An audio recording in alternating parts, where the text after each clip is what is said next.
بسم اللہ الرحمن الرحیم الرحمن علم القرآن.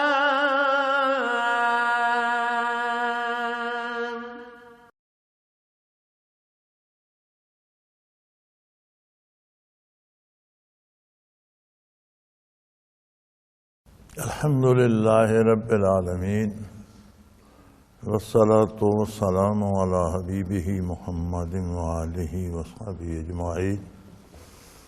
اعوذ باللہ من الشیطان الرجیم. بسم اللہ الرحمن الرحیم. کذبت ثمود بالنذر فقالوا وبشرا منا واحدا نتبعه ان اذا لفی ضلال وسعر القی الذکر علیہ من بیننا بل هو کذاب اشر سیعلمون غدا من الکذاب الاشر انا مرسل الناقۃ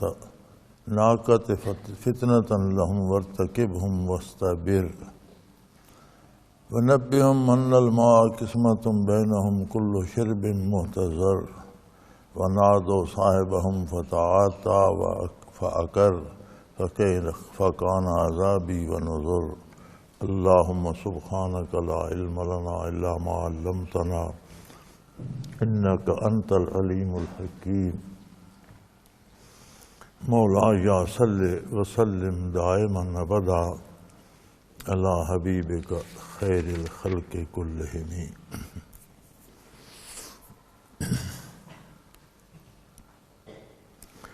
کذبت ثمود بالنذر. انبیاء علیہم السلام جو برائی کے انجام بد کی بر وقت خبر دیا کرتے ہیں، نبی کو نذیر اس لیے کہتے ہیں. اردو کا دامن تنگ ہے، اردو تو لکھ دیتی ہے ڈرانے والا یا ڈر سنانے والا. دراصل مفہوم یہ بنتا ہے کہ جو ہم غلط کرتے ہیں اس کا نتیجہ کیا ہوگا،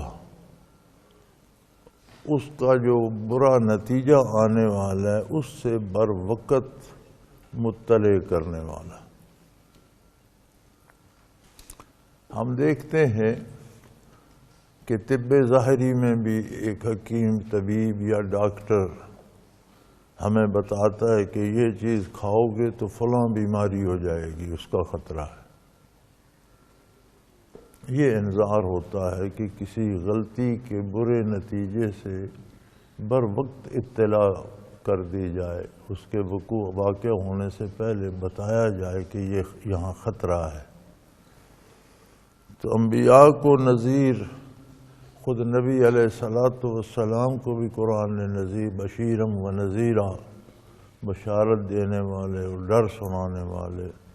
تو لفظ ڈر سے اس کا مفہوم ادا نہیں ہوتا، کیونکہ اردو کے دامن میں اس کے علاوہ کچھ ہے نہیں، تو ڈر ہی لکھ دیا جاتا ہے.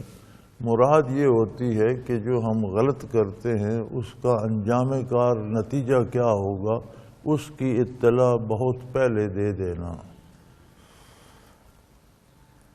تو ثمود نے بھی انبیاء کا انکار کیا، تکذیب کی.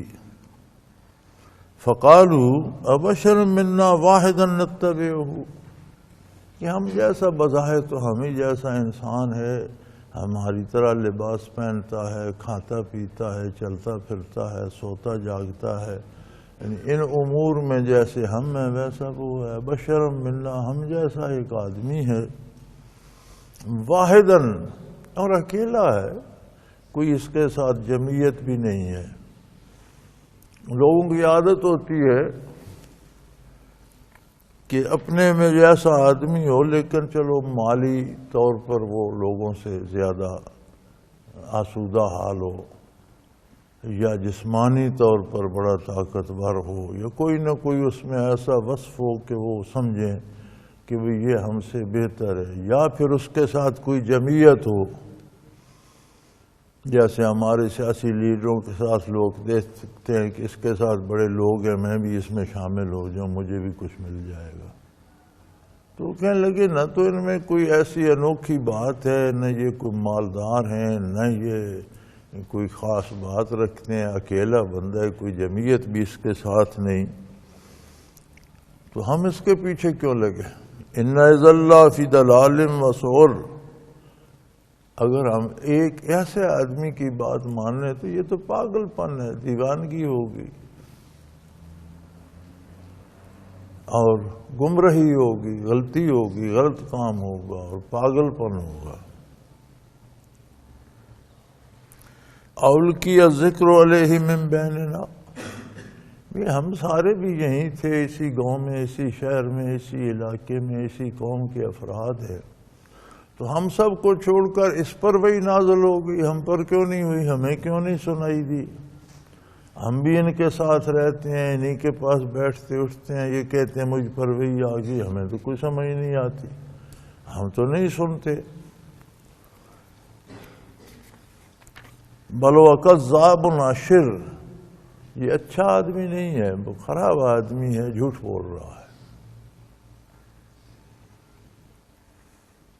فرمایا سیعلمون غدا من الکذاب الاشر، آج دار دنیا ہے، کل دار آخرت ہوگا۔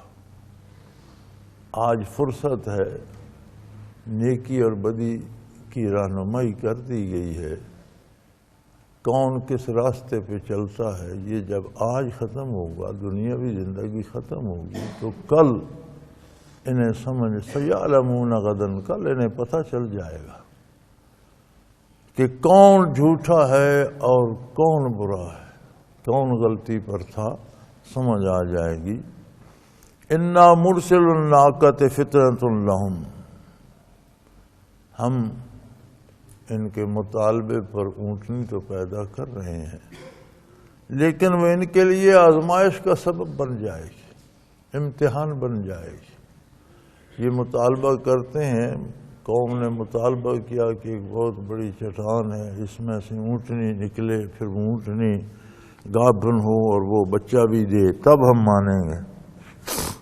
فرمایا میرے نبی، ہم اونٹنی پیدا کر دیں گے، ہمارے لیے کیا مشکل ہے، بچہ بھی دے دے گی، لیکن ان کی آزمائش کا سبب بن جائے گی۔ فاصطبر، آپ حوصلہ کیجئے، آپ انتظار فرمائیے، آپ صبر کیجئے۔ وَنَبِّهُمْ أَنَّ الْمَاءَ قِسْمَةٌ بَيْنَهُمْ، ہاں یعنی یہ بتا دیجئے کہ وہ ایک ہی چشمہ تھا جس میں سارا دن ساری رات پانی جمع ہوتا رہتا تھا، اور 24 گھنٹوں میں ایک دفعہ ان کے سارے مویشی پیتے تھے اور وہ پانی اپنے استعمال کے لیے وہاں سے حاصل کرتے تھے۔ تو فرمایا نے یہ بتا دیجیے کہ یہ معجزاتی سانڈنی ہے، ڈیل ڈول میں بھی بڑی ہے، اور یہ جو تمہارا پانی ہے، ایک دن باری اس کی ہوگی، یہ سارا پی جائے گی، ایک دن تمہاری ہوگی، دوسرے دن یہ پانی پینے نہیں آئے گی، تمہارے مال مواشی پئیں، تم اپنی ضرورت کے لیے بھر لو۔ وَنَبِّهُمْ أَنَّ الْمَاءَ قِسْمَةٌ بَيْنَهُمْ، انہیں بتا دیجئے کہ اب پانی کا چشمہ جو ہے یہ 2 حصوں میں تقسیم ہو جائے گا۔ کُلُّ شِرْبٍ مُحْتَضَر، ہر کوئی اپنی باری پہ حاضر ہوگا، اپنی باری پہ پانی حاصل کر سکے گا۔ فَنَادَوْا صَاحِبَهُمْ فَتَعَاطَىٰ فَعَقَرَ، اب یہ بات انہیں بڑی ناگوار گزری، کچھ دن تو حوصلہ کیا، لیکن کہنے لگے یار میں تو ایک رات دن کوئی پانی ملتا ہی نہیں، ایک رات دن کا سارا پانی یہ پی جاتی ہے، ہمارے مواشی بھی پیاسے رہتے ہیں، ضرورت کے لیے بھی نہیں ملتا، یہ کیا بات ہوئی۔ فنادوا صاحبہم، اپنے ساتھی کو آواز دی، یعنی ان میں جو تکڑا آدمی تھا، یہ جسے وہ مضبوط سمجھتے تھے، اسے سب نے پکارا۔ فتعاطیٰ فعقر، تو اس نے اونٹنی پر تلوار چلائی اور اس کی کونچیں کاٹ دی، یہ پتلی ٹانگیں جو گھٹنے سے نیچے ہوتی ہیں اور پاؤں سے اوپر جہاں صرف ہڈی ہوتی ہے، اسے کونچ کہا جاتا ہے۔ یہ بہت بڑی اونٹنی تھی، غیر معمولی طور پر بڑی تھی، معجزاتی تھی۔ اسے گرانا، پکڑنا، ذبح کرنا آسان نہیں تھا، تو اس نے تلوار سے اس کی کونچیں کاٹ دیں، وہ گر گئی، مار دیا۔ فَكَيْفَ كَانَ عَذَابِي وَنُذُرِ، سو آپ نے دیکھ لیا، اونٹنی تو انہوں نے مار دی، لیکن اس کا نتیجہ کیا ہوا، کس طرح عذاب ان پر آیا۔ قرآن کریم نے ان واقعات کو بار بار دہرایا ہے۔ حالانکہ قرآن کریم کا اعجاز یہ ہے کہ یہ مختصر ترین کتاب ہے، ایک چھوٹی سی کتاب ہے جو قیامت تک کے ہر مسئلے کا جواب دیتی ہے۔ کوئی غیر ضروری لفظ یا زائدہ ضرورت بات اس میں نہیں ہوتی، لیکن یہ جب عذاب کی بات آتی ہے، عاد کی، سمود کی، قوم لوط کی، آل فرعون کی، تو اس کو بار بار قرآن میں دہرایا جاتا ہے۔ حالانکہ کافی تھا ایک دفعہ بتا دیا گیا، تو انسانی مزاج ہے، اتنی دفعہ دہرائے جانے کے بعد بھی کتنے لوگ یاد رکھتے ہیں؟ اتنی دفعہ دہرائے جانے کے بعد بھی لوگ کہتے ہیں خیر ہے جی، مریں گے تو دیکھ لیں گے کیا ہوتا ہے۔ تو یہ بار بار دہرانا تاکید کے لیے ہے کہ ضرور ایسا ہوگا۔ ہم دنیا میں امور میں بھی دیکھتے ہیں، ایک بندے کو بات بتا دی جاتی ہے، پھر وہی کام وہ کرتا ہے، نقصان ہوتا ہے، تو کہا جائے بھی تمہیں بتا دو، کہتے ہیں یار ایک دفعہ بات ہوئی تھی، آئی گئی ہو گئی، مجھے تو یاد بھی نہیں رہا۔ اللہ کریم نے اعمال کے نتائج کو بار بار دہرایا ہے، نیکی کے نتائج کو بھی، برائی کے نتائج کو۔ دلائل دیے ہیں کہ دنیا کے نظام کو دیکھ لو، ایک درخت کو تم پانی دیتے ہو ہرا بھرا رہتا ہے، ایک کو نہیں دیتے سوکھ جاتا ہے۔ ایک فصل سے محنت کرتے ہو زیادہ پھل لاتی ہے، ایک سے نہیں کرتے کم۔ دنیا کی دلیلیں بھی اس لیے دی ہیں کہ تمہارے کاموں کے اچھے یا برے، برا کرتے ہو برا نتیجہ آتا ہے، اچھا کا اچھا آتا ہے، تو آخرت میں کردار کا نتیجہ کیوں نہیں آئے گا؟ یا تم سے پہلے جنہوں نے غلط کاری کی، نافرمانی کی، اس پر کیا نتائج مرتب ہوئے؟ تو انسان کو تاکید کرنے کے لیے اس کی رحمت ہے کہ اس بات کو بار بار دہرا دیتا ہے۔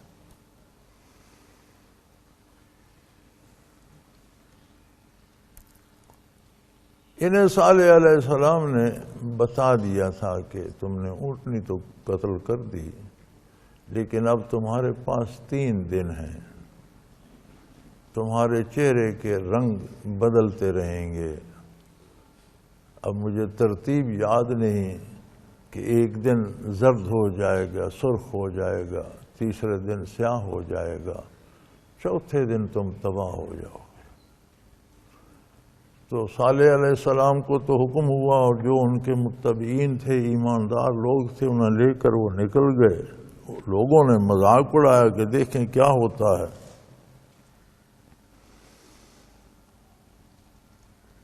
لیکن وہ رنگ تو اسی طرح، ایک دن بدلا، دوسرے دن بدلا، پھر بڑے گھبرائے، تلاش کیا، صالح علیہ السلام ملے نہیں، تیسرے دن سیاہ ہو گئے، چوتھے دن اِنَّا أَرْسَلْنَا عَلَيْهِمْ صَيْحَةً وَاحِدَةً، ہم نے صرف ایک آواز ان پر بھیج دی، سخت تیز آواز۔ وہ آواز اتنی سخت تھی، اتنی تیز تھی کہ دل پھٹ گئے، پھر جسم پھٹ گئے، پرخچے اڑ گئے۔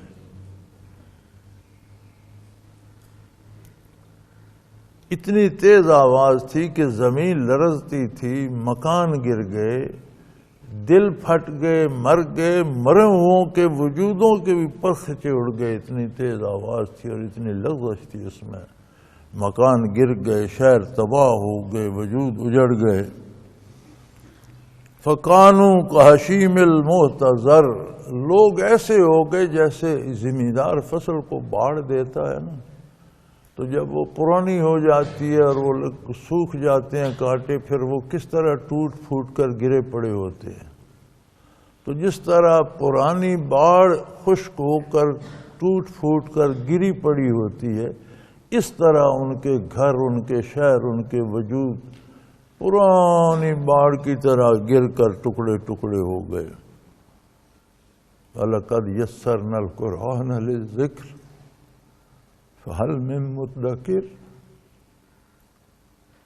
قرآن کو ہم نے بہت آسان کر دیا ہے نصیحت حاصل کرنے والے کے لیے، درس عبرت لینے والے کے لیے، رہنمائی لینے والے کے لیے۔ کوئی اس سے سیکھنا چاہے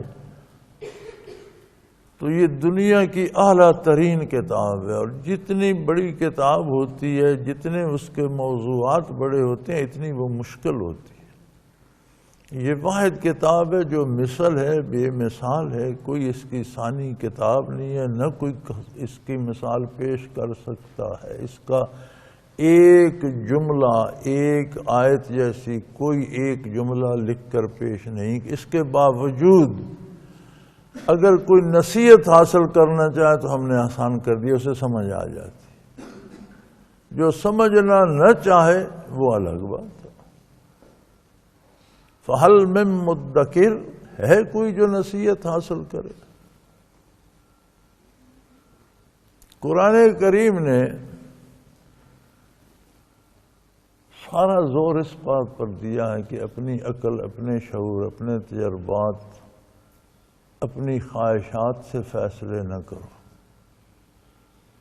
جو دل چاہے اس کے لیے جواز پیدا نہ کرو، اللہ کے رسول کے حکم کی اطاعت کرو۔ ہماری بدنصیبی یہ ہے، کفار تو خیر اس سے معروم ہیں ہی، ہم جو مسلمانی کا دعویٰ کرتے ہیں، ہماری بھی بدنصیبی یہ ہے کہ ہم قرآن ذاتی خواہشات کی تکمیل کے لیے پڑھتے ہیں۔ فلاں سورت پڑھو تو یہ کام ہو جائے گا، فلاں آیت پڑھو تو یہ ہو جائے گا۔ یعنی ہم، قرآن کہتا ہے خواہشات کو چھوڑو، میری پیروی کرو، ہم کہتے ہیں قرآن ہماری خواہشات پوری کرے۔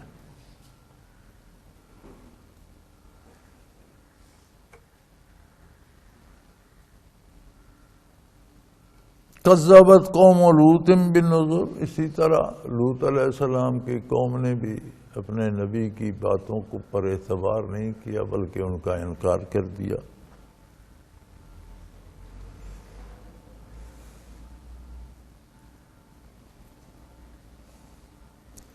اِنَّا أَرْسَلْنَا عَلَيْهِمْ حَاصِبًا إِلَّا آلَ لُوطٍ نَجَّيْنَاهُمْ بِالسَّحَرِ۔ اس انکار کا نتیجہ کیا ہوا؟ ہم نے ان پر ایسی ہوائیں بھیجی جو پتھر برساتی تھی۔ ہوائیں باران رحمت لاتی ہیں، بادل لاتی ہیں، بارشیں لاتی ہیں، زندگی کی نوید لاتی ہیں، لیکن ان کے کردار کی وجہ سے ہم نے ایسی آندھیاں چلائیں جنہوں نے ان پر پتھر برسائے، سوائے ان لوگوں کے جو لوط علیہ السلام کے دامن میں پناہ گیر تھے، آل لوط۔ تو آل متبعین کو کہتے ہیں، دامن تھامنے والے سارے آل میں شامل ہوتے ہیں۔ جیسے فرعون کے ساتھ جو غرق ہوئے انہیں آل فرعون کہا گیا، لوط علیہ السلام کے ساتھ سارے ماننے والے جو نجات پا گئے انہیں آل لوط کہا گیا۔ تو ہم نے ان پر ایسی ہوائیں مسلط کر دیں جو پتھر برساتی تھیں، الا آل لوط، سوائے لوط علیہ السلام کے پیروکاروں کے، نجیناہم بسحر، سحری کے وقت ہم نے انہیں اس سے بچا لیا، نجات دے دی۔ انہیں حکم دیا کہ سحری کا وقت ہو، جب رات ختم ہونے کے قریب ہو، صبح طلوع ہونے کے قریب ہو، تو آپ ان لوگوں کو لے کر نکل جائیں۔ تو وہ نکل گئے اور پیچھے ایسی ہوا چلی جس نے پتھر برسائے، تباہ کر دیا، ہر چیز کو تہس نہس کر دیا، پھر زمین ہی اکھیڑ کر آسمانوں تک اٹھا کر الٹ دی گئی، اور اوپر والے نیچے اور نیچے سطح اوپر ہو گئی۔ لیکن اس سارے طوفان میں لوط علیہ السلام کو اور ان کے پیروکاروں کو ہم نے بچا لیا، نعمت من عندنا، یہ ہماری طرف سے ان کے لیے انعام تھا۔ صرف وہ لوگ بچے جن کے ہاتھ میں دامان پیغمبر تھا، لوط علیہ السلام کا دامن تھا۔ بتایا اس لیے جا رہا ہے کہ عذاب الہی محیط ہے، بچنے کے لیے تمہارے ہاتھ میں دامان رسول ہونا چاہیے۔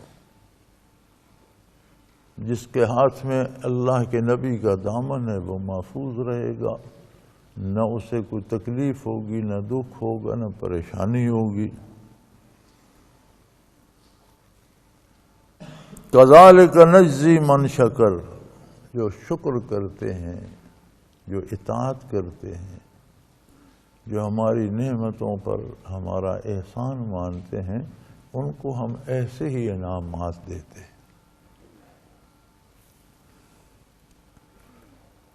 اس پہ بڑی بحثیں ہوتی ہیں کہ شکر کیا ہے اور کیسے ادا کیا جاتا ہے، تو یہ بات بھی یہاں آ گئی کہ ہم نے پوری قوم، پوری آبادیوں، پورے خطے زمین کو تباہ و برباد کر دیا۔ ہوا جو زندگی کا سبب تھی وہ موت کا سبب بن گئی، جو بارش اور رحمت کی نوید لاتی تھی اس نے پتھر برسائے، زمین جس پر قیام ہوتا تھا ہم نے الٹ دی۔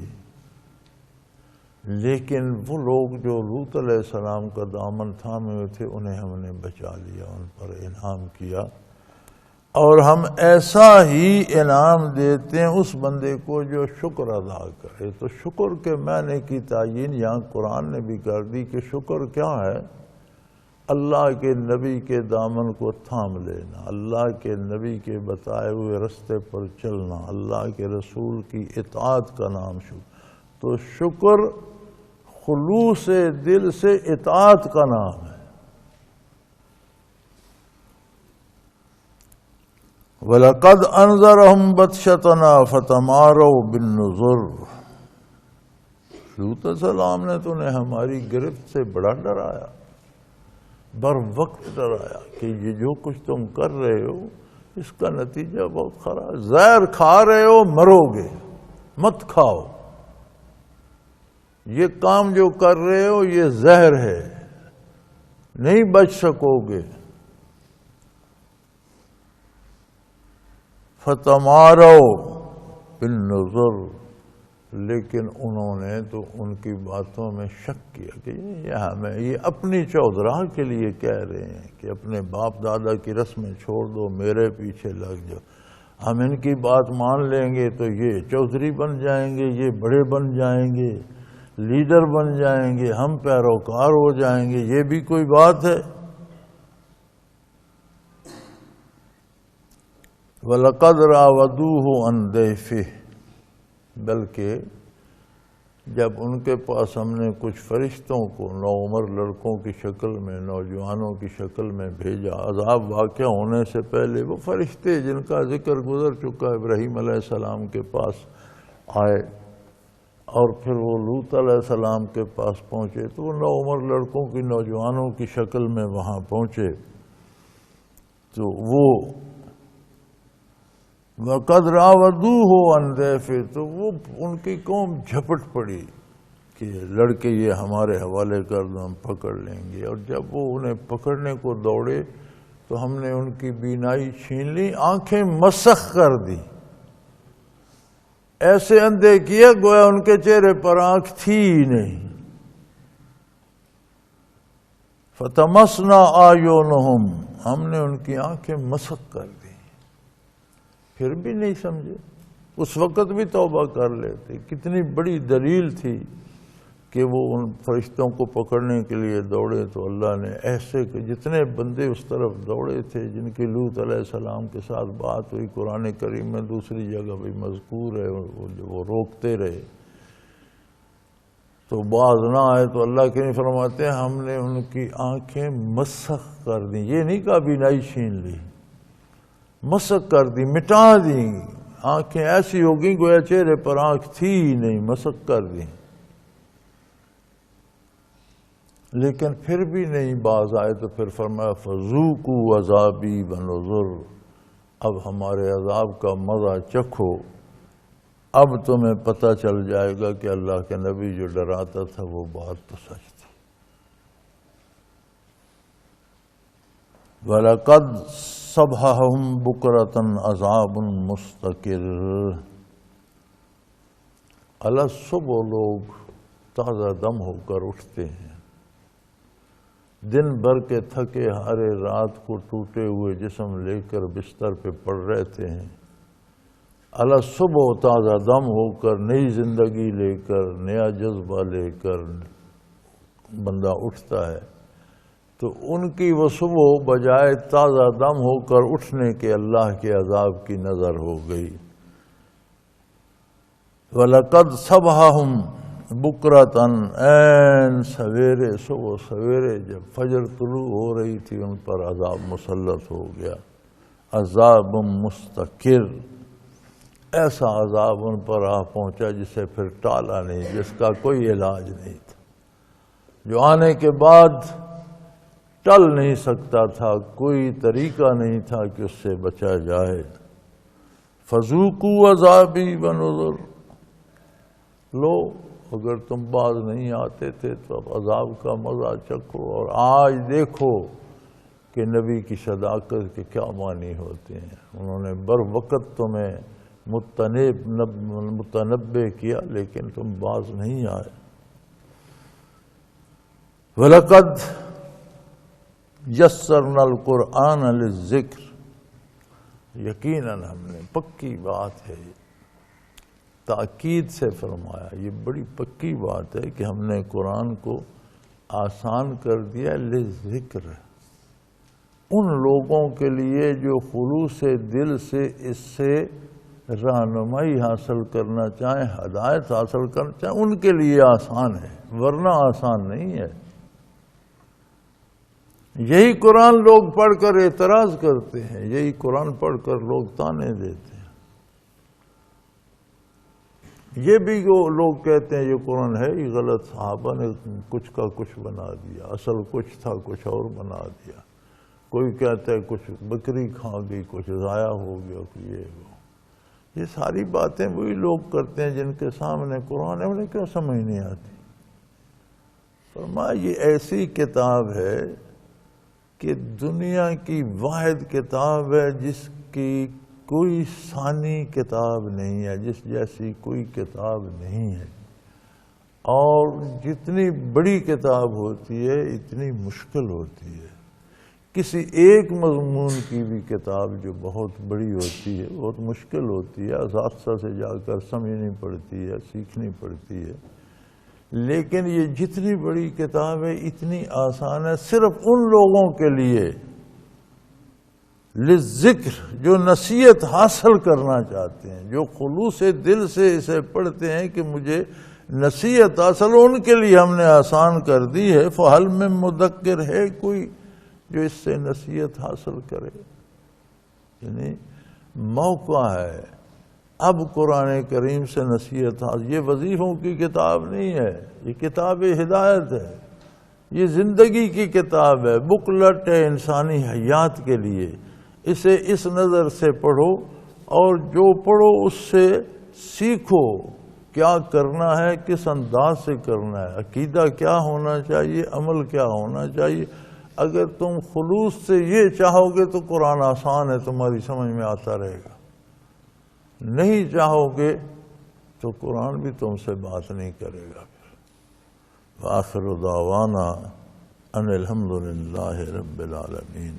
اللہ اللہ اللہ اللہ اللہ اللہ اللہ اللہ۔